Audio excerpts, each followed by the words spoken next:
Hello and welcome to जीत वाली पढ़ाई। मेरा नाम है आलोक, को स्वागत करता हूं अपने सादा यूट्यूब चैनल पर। आज हम बात करेंगे ज्योग्राफी के बारे में।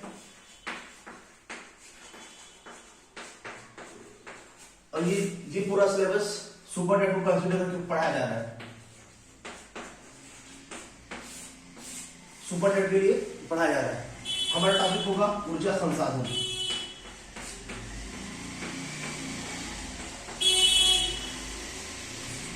और रोज ज्योग्राफी पे प्लेलिस्ट आएगी, एक प्लेलिस्ट बनेगी जिसमें हर टॉपिक के बारे में पढ़ाया जाएगा। ठीक है।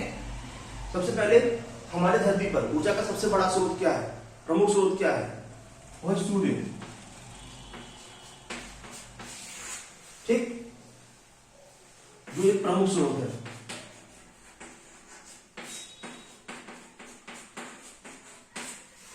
अंडरस्टैंड?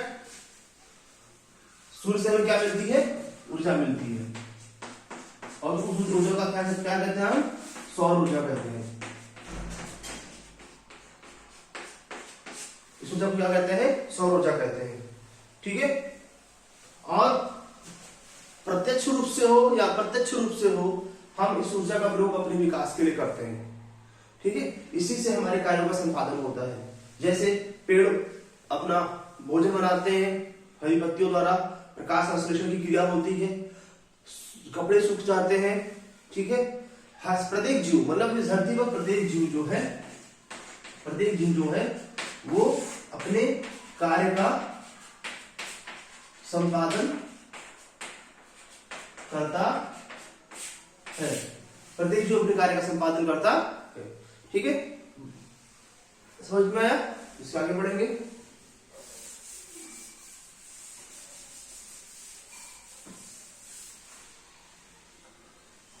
औद्योगिक विकास का सूचक होता है। अगर किसी देश में ऊर्जा संसाधनों का विकास हो रहा है, ऊर्जा संसाधनों का विकास हो रहा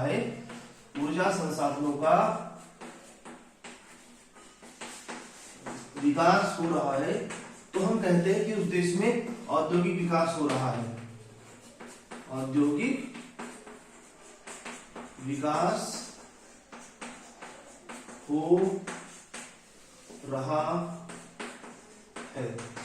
उस देश में औद्योगिक विकास हो रहा है। ठीक है।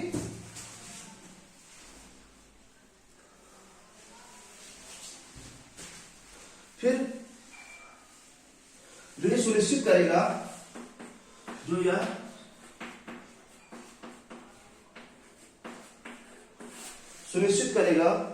कि उस देश में आर्थिक पिछड़ापन कम होगा,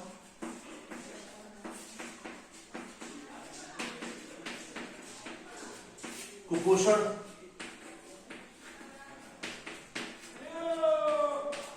और तीसरा क्या है? अशिक्षा।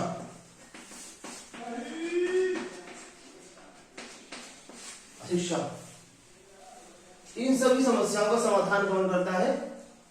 ऊर्जा संसाधन। ठीक है। क्योंकि इसी से क्या होगा? हमारा वित्तीय लाभ होगा।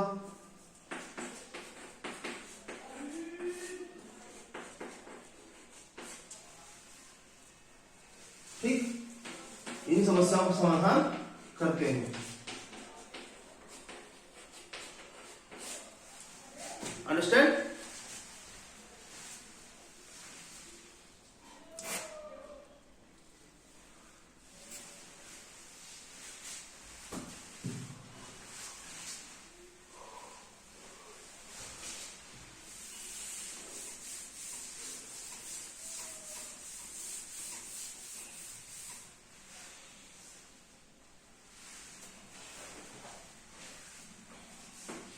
ऊर्जा संसाधन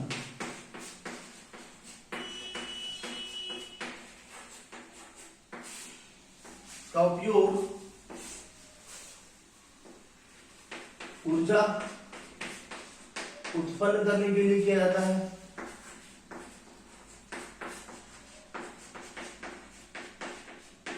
सबसे पहले बताइए ऊर्जा का मात्रक क्या होता है? ऊर्जा का मात्रक होता है जूल।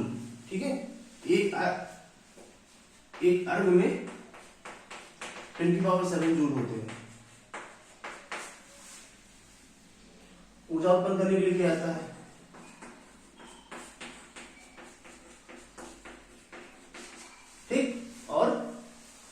इसकी एग्जांपल क्या है?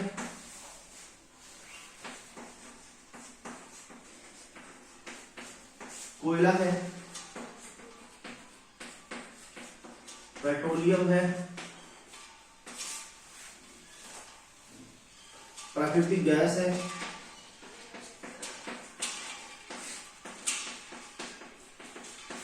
आदि। ठीक, ऊर्जा संसाधन जो है इस तरह से इस्तेमाल किया जाता है कि हमारे ऊर्जा संसाधन है कितने, कैसे, कितने प्रकार के होते हैं, डिस्कस करेंगे आगे। ओके,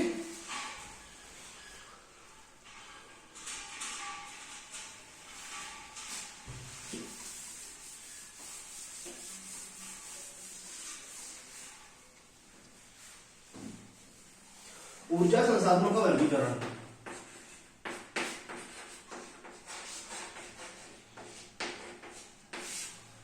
पहला है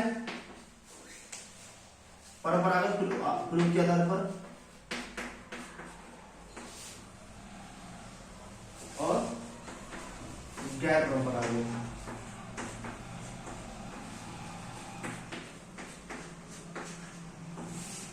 परंपरागत गैर परंपरागत क्या होता है?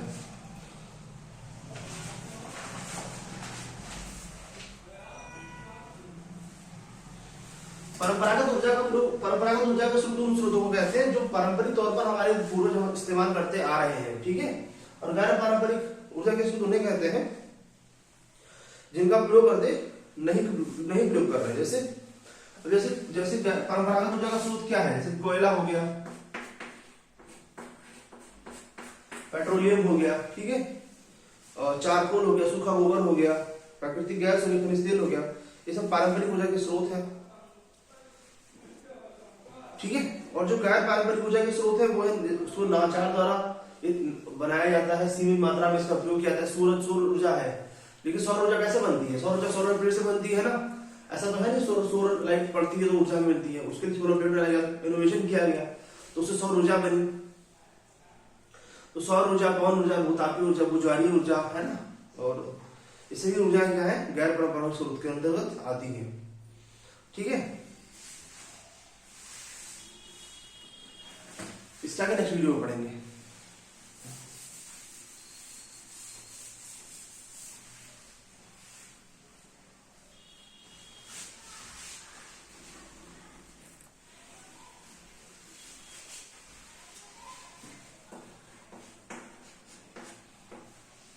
परंपरागत गैर परंपरागत, उसके बाद सतत उपलब्धता के आधार पर नवीकरणीय,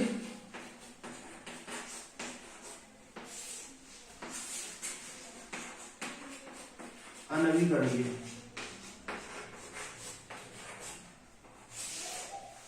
ये जो प्रकार के ऊर्जा के स्रोत होते हैं। ठीक है, फिर उत्पत्ति के आधार पर ये सतत उपलब्धता के आधार पर, सतत उपलब्धता के आधार पर कंटिन्यूसली अवेलेबल है कि नहीं है। ऐसे जो नवीकरणीय ऊर्जा होती है, रिन्यूएबल एनर्जी, रिन्यू कर सकते हैं इनको, जैसे ठीक है, और ये नॉन रिन्यूएबल एनर्जी एक बार यूज कर लिया फिर खत्म, है ना, ये चीज है इसमें। और उपलब्ध उत्पत्ति के आधार पर, उत्पत्ति के आधार पर जैसे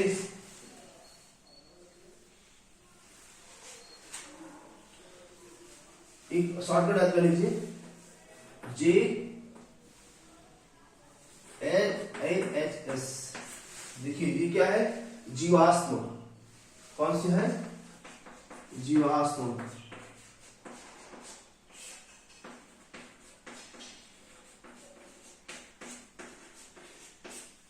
तो ये क्या है?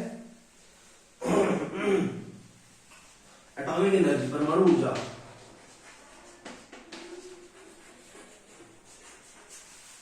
फिर हाइड्रो एनर्जी,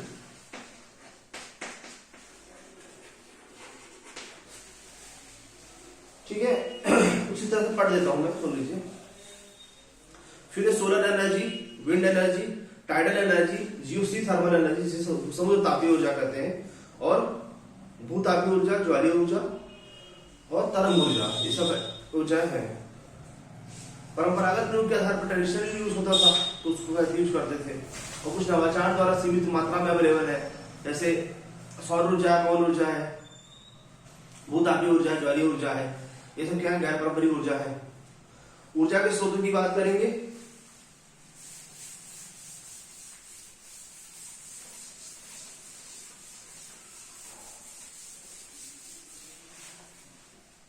कोयला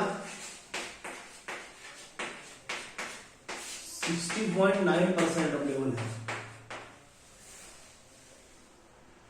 नवीकरणीय ऊर्जा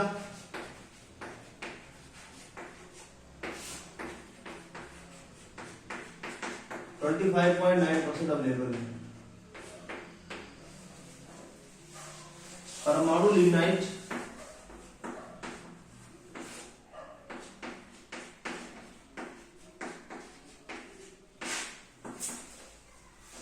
1.7% अवेलेबल है। देखिए ये सब डेटा है इसका, आपको याद रखना है कि कोयला कितना 60.9, नवीकरणीय कितना 25.9 है, परमाणु लिग्नाइट कितना 1.7% है, दोनों मतलब अलग अलग दोनों। जल विद्युत 37.9,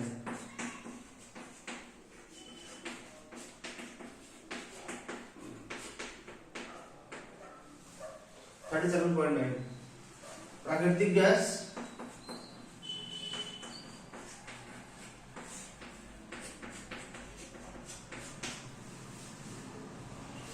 6.5%। ठीक, तेल diesel 0.1%।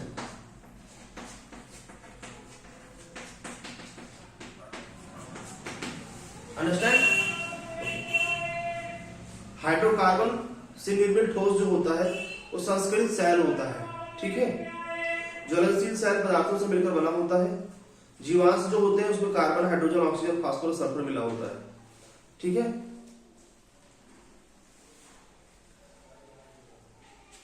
Thank you. Keep subscribe channel.